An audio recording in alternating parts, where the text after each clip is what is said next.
everyone, welcome to my YouTube channel. I'm Shweta, a third year BSc Nursing student in Government Medical College Jalaun. आज की video में हम बात करने वाले हैं एनसीपी यानी नर्सिंग केयर प्लान आपको कैसे बनाना है और इसमें आप किसी भी टॉपिक के लिए कैसे एनसीपी बना सकते हो। वही हम डिस्कस करेंगे आज की वीडियो में। Let's start the video. NCP क्या होता है आपका स्टार्टिंग में ही बताया मैंने, नर्सिंग केयर प्लान। और ये जो नर्सिंग केयर प्लान होता है, हमें जैसे कोई भी पेशेंट मिलता है उसकी डिसीज कंडीशन के अकॉर्डिंग उसके सिम्टम्स के बेसिस पे हम बनाते हैं एनसीपी यानी नर्सिंग केयर प्लान। ठीक, नर्सिंग केयर प्लान अगर आप किसी भी पेशेंट के लिए बनाने वाले हो, पहले तो नर्सिंग केयर प्लान आपको बनाना कैसे होता है, तो आपको प्रायोरिटी पहले देखनी होती है कि आपके पेशेंट को क्या कंडीशन है और उसमें भी आपको कौन सी प्रायोरिटी चीज कौन सी सिम्टम्स को प्रायोरिटी देनी है जब आप नर्सिंग केयर प्लान बना रहे हो। फॉर एग्जाम्पल, आपके पास एक पेशेंट है जिसको डिस्निया है, फीवर है और उसको पेन है, तो आप इसमें से कौन सी प्रायोरिटी सेट करोगे? इसमें आपको प्रायोरिटी देनी है डिस्निया को, क्योंकि उसको ब्रीदिंग में प्रॉब्लम हो रही है और अगर आप उसको पहले एड्रेस नहीं करोगे तो पेशेंट को सीवियर कॉम्प्लिकेशन आ सकते हैं। तो इस तरीके से पहले तो आपको देखना है कि पेशेंट को क्या प्रॉब्लम है, उसके अकॉर्डिंग आपको प्रायोरिटी वाइज नर्सिंग डायग्नोसिस बनाना है। और इसके लिए आप नंदा नर्सिंग डायग्नोसिस को फॉलो कर सकते हो। नंदा नर्सिंग डायग्नोसिस में बताया गया है कि आपको पेशेंट की कंडीशन के अकॉर्डिंग किन चीजों को प्रायोरिटी देनी है।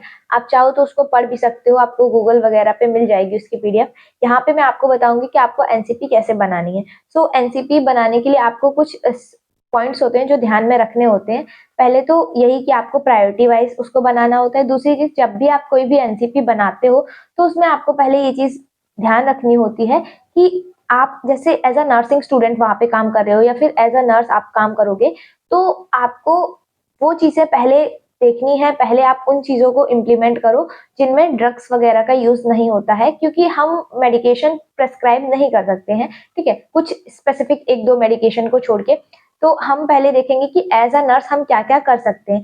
फॉर एग्जाम्पल, जैसे अगर कोई पेशेंट है और उसको पेन हो रहा है या फिर मान लो पेशेंट फ्रैक्चर का है और उसको पेन हो रहा है, तो हम क्या करेंगे, उसको सही से पोजीशन दे सकते हैं। ठीक है, उसको कुछ हम रिलैक्सेशन टेक्निक्स बता सकते हैं, उसके पेन का असेसमेंट कर सकते हैं और हम क्या कर सकते हैं, और हम पेशेंट को न्यूट्रिशनल डाइट बता सकते हैं। तो एज अ नर्स या एज अ नर्सिंग स्टूडेंट हम ये सारी चीजें कर सकते हैं। और रही बात मेडिकेशन की, तो मेडिकेशन हम सबसे लास्ट में करते हैं जैसे, और उसमें भी हम ऐसे लिखते हैं कि हमने मेडिकेशन प्रोवाइड किया जो कि डॉक्टर्स के द्वारा ऑर्डर किया गया था या फिर प्रेस्क्राइब किया गया था। तो इस तरीके से हमें अपना नर्सिंग डायग्नोसिस या फिर नर्सिंग केयर प्लान बनाना होता है। अब यहाँ पे मैं आपको एक ओवरव्यू दे रही हूँ कि कैसे नर्सिंग केयर प्लान बनता है। तो नर्सिंग केयर प्लान के टोटल 7 स्टेप्स होते हैं। पहला होता है असेसमेंट, फिर आता है आपका नर्सिंग डायग्नोसिस, थर्ड आता है आपका गोल, उसके बाद आता है प्लानिंग, देन आता है आपका प्लानिंग या फिर इंटरवेंशन, दोनों एक ही चीज है तो आप कंफ्यूज मत होना।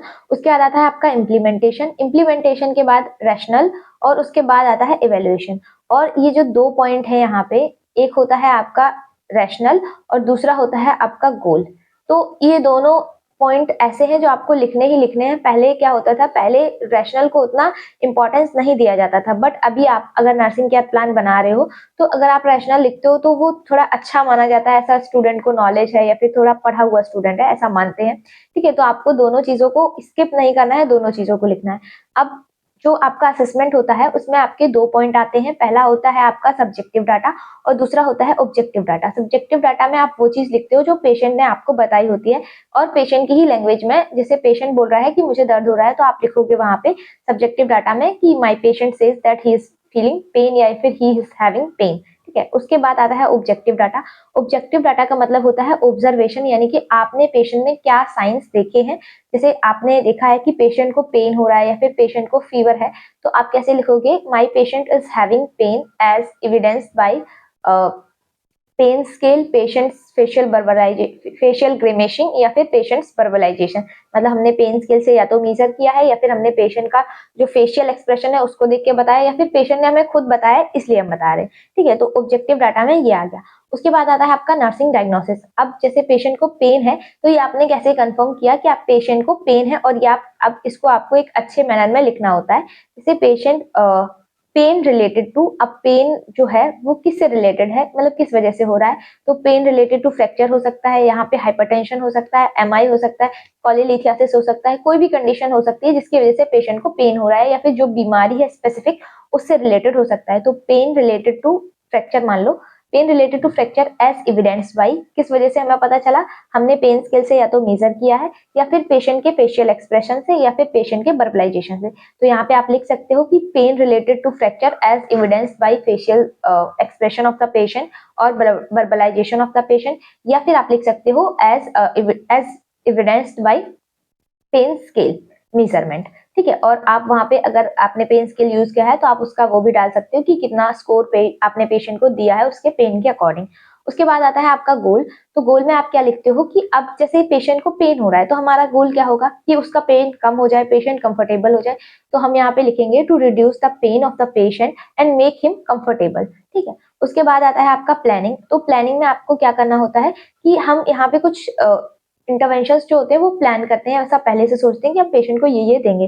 तो इसमें हम जो भी लिखते हैं उसमें हम टू लगा के लिखते हैं, जैसे to provide position to the patient, comfortable position लिख सकते हो या फिर थेरापेटिक पोजीशन लिखोगे तो ज्यादा बेटर रहेगा, to provide a therapeutic position to the patient. ठीक है, उसके बाद आप लिख सकते हो to assess the pain level, assess the pain location, assess the pain intensity और assess the pain duration, ये आप लिख सकते हो। उसके बाद आप लिख सकते हो to provide him warm compression, फिर आप लिख सकते हो टू एनकरेज रिलैक्सेशन एक्सरसाइजेस या फिर रिलैक्सेशन टेक्निक, लाइक वहाँ पे पेशेंट को आप म्यूजिक थेरेपी दे सकते हो या फिर डाइवर्जनल थेरेपी दे सकते हो, जिससे पेशेंट का जो ध्यान है वो पेन से हटके कहीं और लग जाए, या फिर आप उसको मतलब एक्सरसाइज करवा सकते हो, लाइक डीप ब्रीदिंग एक्सरसाइज, ऐसा आप करवा सकते हो।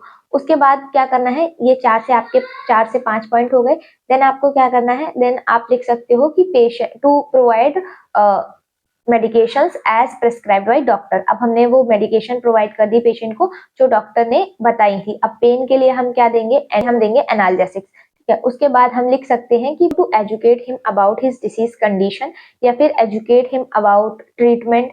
इससे क्या होता है, पेशेंट को मतलब थोड़ा ठीक लगेगा, उसको कंफर्टेबल लगेगा पेशेंट को, अगर उसको उसकी डिसीज कंडीशन के बारे में पता होगा, कैसे वो ठीक हो सकता है, लाइक उस तरीके से आप एजुकेट कर सकते हो। ठीक है, नेक्स्ट पॉइंट आता है आपका अब इम्प्लीमेंटेशन। अब जैसे आपको एनसीपी बनानी बिल्कुल भी नहीं आती है तो आप क्या करोगे, तो यहाँ पे मैं कुछ 4-5 इंटरवेंशन आपको बता सॉरी 4-5 इंटरवेंशन मैं आपको बता रही हूँ, यही आपको अगर नहीं आ रहा है कुछ भी तो आप ये वाले इंटरवेंशन ऐड कर सकते हो। ठीक है, जैसे आपका पेशेंट किसी भी प्रॉब्लम से मतलब फॉर एग्जांपल पेन है उसको या फीवर है या फिर मान लो फ्रैक्चर का पेशेंट है या फिर हाइपरटेंशन का पेशेंट है, तो ऐसी कंडीशन में अगर आपको कुछ भी नहीं आ रहा है तो आप ये पॉइंट्स ऐड कर सकते हो। सबसे पहले आपको पोजीशन देनी है पेशेंट को। पेशेंट आपका किसी भी बीमारी का हो उसको सबसे पहले आपको पोजीशन देनी है। ठीक है, आप सबसे पहले उसको क्या करोगे, पोजीशन दोगे। तो एक पॉइंट आपका ये हो गया। देन असेसमेंट करना है पेशेंट का, जैसे मान लो पेशेंट को पेन हो रहा है तो आप उसके पेन का असेसमेंट करोगे, कहाँ पे पेन हो रहा है, कितनी देर से पेन हो रहा है, पेन की इंटेंसिटी क्या है। ठीक है, और पहले भी कभी ये पेन हुआ है क्या, ठीक है, हुआ है तो किससे रिलीव होता है, तो ये सब असेसमेंट आपको करना है। उसके बाद आप दोगे कंफर्ट मेजर्स, लाइक अगर किसी पेशेंट को पेन हो रहा है या फिर फॉर एग्जांपल अगर किसी पेशेंट को ब्रीदिंग डिफिकल्टी हो रही है तो वहां पे आप कंफर्ट मेजर क्या दे सकते हो, पेशेंट को एनकरेज कर सकते हो कि वो डीप ब्रीदिंग एक्सरसाइज करे। ठीक है, फिर थर्ड में आपका चार्टिंग इनपुट आउटपुट चार्ट, जैसे कोई पेशेंट है, अगर वो जैसे पेशेंट है तो उसको मेडिकेशन चल रहा होगा, अगर मेडिकेशन नहीं चल रहा होगा फिर भी उसने दिन भर में कितना इनपुट किया है, इनपुट मतलब उसको कितना मेडिकेशन प्रोवाइड करा गया है, कितना फ्लूइड वगैरह उसने लिया है, उसके बाद उसका आउटपुट कितना निकला है, तो इनपुट आउटपुट चार्ट के बारे में आप लिख सकते हो। देन फिफ्थ पॉइंट है balance of electrolyte and nutrition, मतलब उसको क्या न्यूट्रिशन प्रोवाइड करा जा रहा है पेशेंट को वो आप लिख सकते हो, या फिर आपको क्या न्यूट्रिशन देना चाहिए उस न्यूट्रिशन का असेसमेंट आप लिख सकते हो। फिर 6 आता है आपका सबसे लास्ट में जो है फार्माकोलॉजिकल इंटरवेंशन। इसमें आपको लिखना है कि डॉक्टर ने क्या मेडिकेशन मतलब ऑर्डर दिया है किस मेडिकेशन का, या फिर क्या मेडिकेशन प्रेस्क्राइब करी है उसके बारे में आप लिख सकते हो। एंड 7th आप लिख सकते हो कि हमने पेशेंट को एजुकेट किया जो भी उसका प्रोसीजर होने वाला था उसके रिगार्डिंग, या फिर पेशेंट की जो डिसीज कंडीशन है उसके रिगार्डिंग। तो ये 7 पॉइंट आप मेंशन कर सकते हो किसी भी एनसीपी में पेशेंट की नीड के अकॉर्डिंग। अब ऐसा मत लिखना कि पेशेंट को मान लो बहुत तेज फीवर हो रहा है और आप उसको वहां पे जो मेजर्स प्रोवाइड कर रहे हो, जो भी इंटरवेंशन दे रहे हो वो आप देने लगो वहां पे पेन के। तो ब्रीदिंग अगर डिफिकल्टी है तो आपको उस तरीके के देने हैं। ठीक है, हालांकि ये बहुत ही कॉमन पॉइंट है, अगर आप इनको चाहो तो मेंशन कर सकते हो, बस इनको देखना कि आपकी डिसीज कंडीशन जो डिसीज कंडीशन है उसी के अकॉर्डिंग। जैसे एग्जांपल है कि अगर आपके पेशेंट को हाइपरटेंशन है, ठीक है, हाइपरटेंशन है या फिर ब्रीदिंग डिफिकल्टी है, तो उस केस में आपको अलग पोजीशन देनी होगी। अगर किसी पेशेंट को फ्रैक्चर है तो उस केस में आपको अलग पोजीशन देनी होगी। अगर फ्रैक्चर है, मान लो पेशेंट को हाथ का फ्रैक्चर है, तो आप उसके अकॉर्डिंग पोजीशन दोगे। पैर का फ्रैक्चर है तो उसके अकॉर्डिंग पोजीशन दोगे। तो ये चीज आपको देखनी है कि पेशेंट में क्या डिसीज कंडीशन है और उसी के अकॉर्डिंग आपको एनसीपी बनानी है, ठीक है। और यहाँ पे मैंने पेन का बनाया है और डिस्निया का बनाया है, फीवर का और एंग्जाइटी का। ये चारों जो एनसीपी है वो मैं टेलीग्राम चैनल पे सेंड कर दूंगी, तो वहां से आप लोग इसको देख लेना, ठीक है। उसके अलावा ये तो एक सिंपल एनसीपी है जो किसी भी नर्सिंग केयर प्लान के अंदर आप इंक्लूड करते हो। अब ठीक है, प्लानिंग हो गया, उसके बाद आएगा इम्प्लीमेंटेशन। इम्प्लीमेंटेशन में आपको क्या करना है, जो पॉइंट्स आपने प्लानिंग में मेंशन करे थे उन्हीं को आपको इम्प्लीमेंटेशन में लिखना है। बस यहाँ पे आप क्या करोगे, टू को हटा दोगे और जहाँ पे जैसे आपने लिखा था प्रोवाइड, तो आप कर दोगे प्रोवाइडेड। एनकरेज, तो फिर आप वहां पे जहाँ पे लिखा था आपने एनकरेज, वहां पे आप लिख दोगे एनकरेज। उसके बाद जो मेडिकेशन वगैरह प्रोवाइड करनी है तो प्रोवाइडेड। फिर असेस करनी है कोई चीज तो असेस्ड। ऐसे करके आप ये जो इम्प्लीमेंटेशन वाला कॉर्नर है इसको आप मतलब जो पार्ट है उसको आप कवर कर सकते हो। लास्ट में आएगा आपका, सॉरी सेकंड लास्ट है रेशनल। तो रेशनल में आपको क्या लिखना है, लाइक जैसे आपने लिखा था कि थेरापेटिक पोजीशन प्रोवाइड करी है पेशेंट को, तो वो जो थेरापेटिक पोजीशन प्रोवाइड करी है उसका रेशनल क्या है। लाइक अगर पेशेंट को फ्रैक्चर है तो हमने अगर उसको एक कंफर्टेबल पोजीशन प्रोवाइड कर दी तो क्या होगा, उसका पेन रिड्यूस हो जाएगा। कहीं ना कहीं वो जो सही से नहीं लेटा हुआ था तो जिस वजह से उसका कोई भी मान लो जो फ्रैक्चर एरिया है वो मुड़ रहा था या फिर कोई भी कंडीशन हो रही थी, तो वही रेशनल आपको देना है कि आपने वो पोजीशन क्यों प्रोवाइड करी है। वैसे ही जैसे आपने लिखा था कि असेस द पेन, तो अब हम पेन असेस क्यों कर रहे हैं, इसलिए असेस कर रहे हैं ताकि हमें पता चल जाए कि पेन की सीवियरिटी कितनी है या फिर पेन कितने टाइम तक हो रहा है या फिर ये एपिसोड्स बार बार आ सकते हैं या फिर पहले भी कभी आए थे। तो ये होता है आपका रैशनल कि आप कोई भी इंटरवेंशन या फिर इम्प्लीमेंटेशन कर रहे हो तो वो आप क्यों कर रहे हो, उसका आपको रैशनल देना है। लास्ट आता है आपका इवेल्युएशन। तो इवेल्युएशन में आपको क्या लिखना होता है कि आपने जो इंटरवेंशन किया है, जो इम्प्लीमेंटेशन किया है, उससे पेशेंट को क्या बेनिफिट हुआ है या फिर उससे आपका आउटकम क्या निकला है। तो इवेल्युएशन जो होता है वो आप नेगेटिव नहीं लिख सकते। जैसे आपने पेशेंट को कोई पोजीशन प्रोवाइड करी, जैसे आपने अपने इम्प्लीमेंटेशन में या फिर इंटरवेंशन में लिखा था कि आपने पेशेंट को कोई पोजीशन प्रोवाइड करी, पर उस पोजीशन प्रोवाइड करने से पेशेंट को कोई फर्क नहीं पड़ा या फिर आपने जितने भी आपने इंटरवेंशन किए थे उससे पेशेंट को कोई आराम नहीं मिला, तो आप ये नहीं लिखोगे कि patient is not feeling comfortable या फिर patient is not relieve, patient has not relieve his pain, ऐसा आप नहीं लिखोगे। आप लिखोगे लिटिल लिख सकते हो, अ लिटिल लिख सकते हो या फिर मच या फिर बहुत कम लिख सकते हो, बट आप ऐसा नहीं लिख सकते कि उसको बिल्कुल भी आराम नहीं मिला है। और हमें सबके लिए एक ही लाइन याद रखनी है, माई patient is feeling better now या फिर माई patient is feeling better from earlier या फिर माई patient is little bit feeling better, ऐसा आप लिख सकते हो इवेल्युएशन में। तो ये 7 पॉइंट होते हैं आपके नर्सिंग केयर प्लान में। और अगर आपको लग रहा है कि आपके पास टाइम नहीं है तो आप लोग रैशनल वाला जो है वो आप स्किप कर सकते हो, बट लिखोगे तो ज्यादा बेटर है, ठीक है। उसके बाद ठीक है, तो ये था आपका नर्सिंग केयर प्लान। और अगर आप जैसे अभी फर्स्ट ईयर में हो या फिर सेकेंड ईयर में हो तो आप इसको अभी इस तरीके से चार्ट फॉर्म में ही आप बनाओगे। ये मैंने ऐसे बनाया, आप इसको इस तरीके से बनाना, तो ये अच्छे से सारे पॉइंट्स कवर हो जाएंगे आपकी नोटबुक में, ठीक है। जो भी आपकी एग्जाम शीट रहेगी, जब आप एग्जाम दोगे उस टाइम पे आपको बनाना होता है। और एक बनाना होता है आपको A4 शीट पे, लाइक अपने असाइनमेंट वगैरह में बनाना होता है, तो उसमें भी आप इस तरीके से लिखना, तो आपका अच्छे से आ जाएगा, ठीक है। और अगर नर्सिंग केयर प्लान जो मैंने अभी आपको एक्सप्लेन किया है इसमें से कोई भी पॉइंट आपको नहीं समझ में आया है तो आप लोग कमेंट बॉक्स में मेंशन कर सकते हो। बाकी मेरे पास 4 एनसीपी हैं अभी फीवर के लिए मैंने बनाई है, एंजाइटी के लिए और डिस्निया के लिए और पेन के लिए। ये चारों मैं आपको सेंड कर दूंगी टेलीग्राम चैनल पे, तो वहां से आप इसको ले लेना। और कोई पूछ रहा था कि जो 7 से 8 पेजेस का नर्सिंग केयर प्लान बनता है तो वो क्या होता है। तो नर्सिंग केयर प्लान तो आपका यही है जो आपने इधर ये जो टेबल फॉर्म में बना है, यही आपका नर्सिंग केयर प्लान है।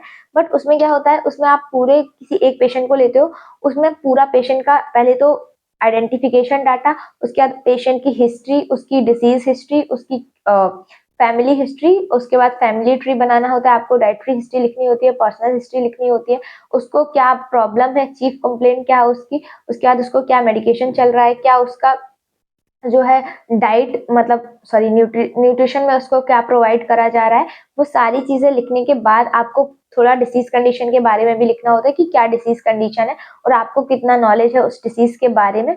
वो सब चीजें लिखने के बाद देन लास्ट में आप बनाते हो प्रायोरिटी वाइज नर्सिंग डायग्नोसिस। उसके बाद आपको टेबल फॉर्म में ये 4 से 5 नर्सिंग डायग्नोसिस लिखने होते हैं। देन आपका वही समरी, कंक्लूजन और रिव्यू। तो ये वाला जो होता है, इसको आप केस फॉर्मेट भी कह सकते हो और नर्सिंग केयर प्लान भी कह सकते हो। तो वो पूरा आ जाता है। बाकी मेन एनसीपी आपका यही होता है जो टेबल फॉर्म में बनता है। इसमें आप 6 या फिर 7 पूरे स्टेप लिख सकते हो। तो यही था आज की वीडियो में। आई होप आपको वीडियो पसंद आई होगी। अगर कोई भी चीज नहीं समझ में आई है तो कमेंट बॉक्स में पूछ सकते हो। बाकी आज की वीडियो के लिए इतना ही, मिलते हैं नेक्स्ट वीडियो में। बाय।